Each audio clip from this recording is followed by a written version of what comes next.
Hello all, my name is Matthew Lambert and I am a high school business computer teacher at Burlington, Kansas.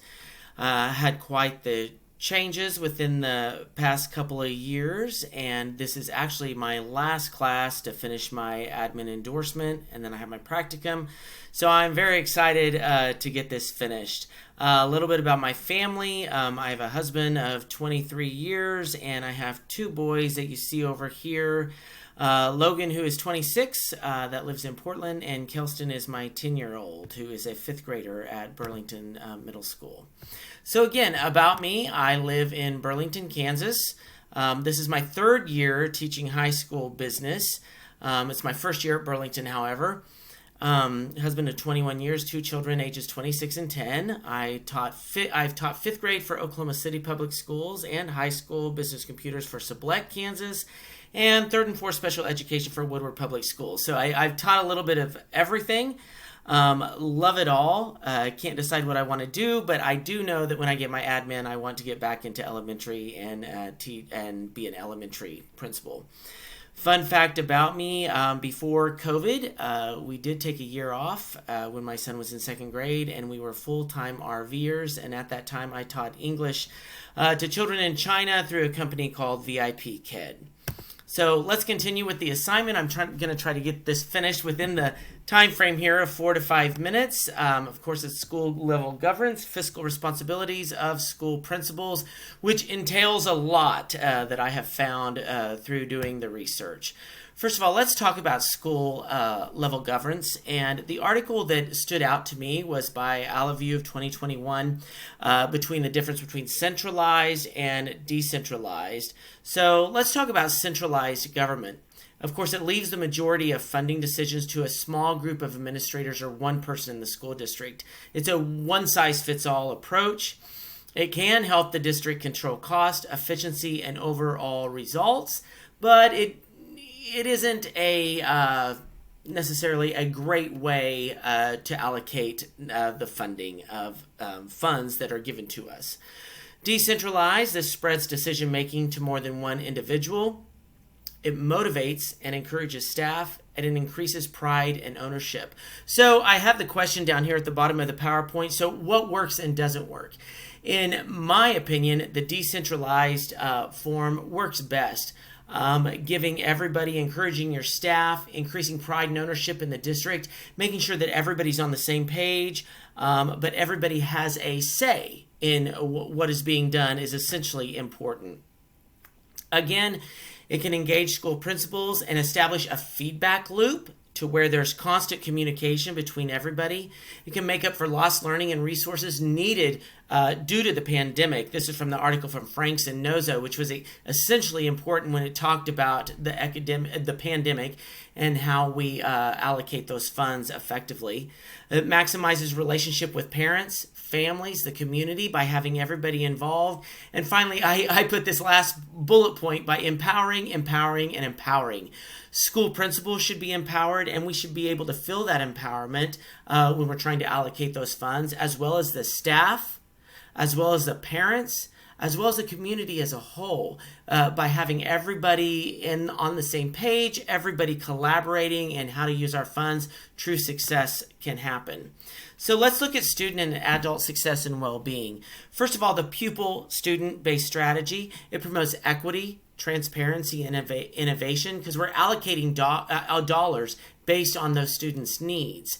And the benefits for this will be the following: improved academic performance levels, better attendance rates, improved student behavior, increased graduation rates, more student participation in activities, and increased parent and student satisfaction. How does this promote, or how does this tell us about adult success? First of all, staffing ratios. We can really look at those and figure out, yeah, we need staffing here, but you know what? We can pull back from here. We don't need as much staff there. We can also engage community members. And finally, principal knows what is best. This was by Smith from that article of 2019. The principals do know what is best because they're in the trenches every day. So if we empower those principals, give them that opportunity to share those, true success will occur. Data-informed decisions. Why is this important? we need to use data to get smart on what school needs. School by school spending data to see if they have been underfunded, and then we can coordinate accordingly.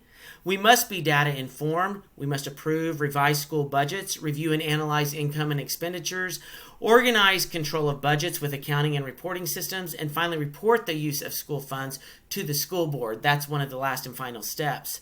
And Rosa tells us that states should boost their district leaders' ability to use financial data to drive spending decisions because that will yield the greatest benefits for students. If you come from a board, if you come before your superintendent with that data hand in hand, we can use that and have it black and white right there so we can yield and get greater benefits for those students. The equitable resources plan. What does it mean to be equitable, to be fair? Principals must move beyond business as usual and consider customizing funds to benefit the members of their community. And equity. Dollars follow the student. The strongest funding models ensure that resources are distributed equitably based on student need. So if we see as a principal students need help in this area or they need help in this area, those funding models, we can get those resources and drive a greater success. And finally, different students have different educational needs and funding levels should reflect those needs. Finance laws, publics and regulations. Accounting, financial reporting is at the cruise of a school's financial and academic success. We have to make those necessary reports. We need to check financial guides on budgeting and school investments to become well-versed in the language of school finance. Leaders need to know how to weigh spending trade-offs and model how policy and allocation decisions will affect equity and resource use. And by providing the necessary training for laws, policies, and regulations, states can ensure that they care as much about spending as they care about revenue. I thought this was very important, that last piece there, providing the necessary training. When we know the laws, policies, regulations, we can make it evident to our community members, our students, our staff, that we care as much about spending, about putting those funds into the school, as we do about revenue, making that money. Other themes revealed. One of the most important other themes throughout, like all the articles that we researched this week, were transparency and flexibility, and this came from Chang. Being honest with all involved. This is just that thing of being transparent, which I pride myself on as an educator, and I forever will pride myself on in the future as a principal, to be transparent with my employees, with my staff, with my community members, with the parents. Schools also need to be flexible enough to meet and address the needs of all staff, community, and students. So this is important when it comes to flexibility and transparency as a whole. These are my references. If you have a chance to look over those, please do, that I use to utilize the PowerPoint and utilize my presentation. And so I will end this presentation with my reflection. What did you learn that you didn't know before? I learned that school funding, of course, can be extremely tricky. Principals need more autonomy in making financial decisions when it comes to the well-being of their school. The principal is in the trenches every day and should be willing to be involved in making financial decisions that will benefit their school. And I relate this to the business world. I worked in the business world before I became an educator, and a manager's always involved in financial decisions. Whether we accept it or not, the school's a business in itself, and a principal should be involved in making those decisions. How will this assignment influence the decisions that I make as a future school leader? The most influential piece of information is to remain transparent again when it comes to spending. My decisions in the future will be concentrating on trying to allocate funds that will benefit my staff, my students, and my community.